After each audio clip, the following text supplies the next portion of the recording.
Carol Roots, victime de sévices rituels et de contrôle mental, a rapporté avoir été impliquée dans le programme MKUltra dès l'âge de 4 ans. Auteure du livre A Nation Betrayed, elle a également participé à une étude internationale sur les abus rituels et le contrôle mental lancée en 2007, un travail de référence intitulé Extreme Abuse Survey. Elle explique que la plupart des expériences sur les enfants étaient menées sans que les parents, le tuteur légal ou les enfants ne soient informés de ce qu'on leur faisait. Carol Roots écrit que, dans certains cas, comme le sien, les parents étaient parfaitement au courant et fournissaient leurs enfants à l'armée. Dans son cas, elle pense que c'est le trafic de pédopornographie de son grand-père, dont elle était victime depuis toujours, et donc déjà largement dissociée, qui a permis à la CIA de l'amener à la mettre entre leurs mains, tout comme Cathy O'Brien.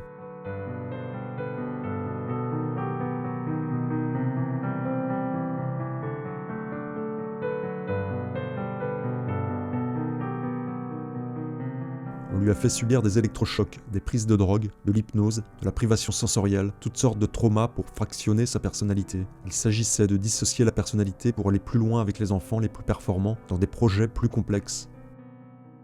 En 1999, suite à une demande qu'elle avait faite en raison d'une loi sur la liberté de l'information, Carol Roots a reçu 3 CD-ROM en provenance de la CIA. À l'âge de 52 ans, elle a enfin reçu les preuves concrètes de toutes ses expérimentations, validant ainsi toutes ses mémoires.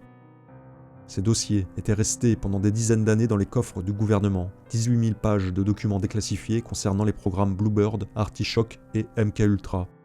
Carol Roots rapporte l'existence du sous-projet 136, présenté comme une recherche et analyse expérimentale de la perception extrasensorielle visant à évaluer la possibilité d'utiliser ses facultés dans le domaine du renseignement.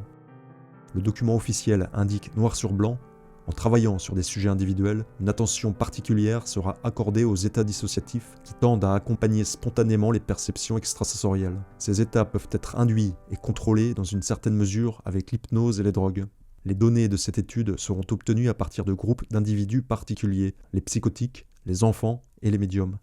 Les chercheurs s'intéresseront particulièrement aux états dissociatifs, à l'abaissement du niveau mental jusqu'à la personnalité multiple, de ceux qu'on appelle médiums, et une tentative sera faite pour induire un certain nombre d'états de conscience altérés en utilisant l'hypnose.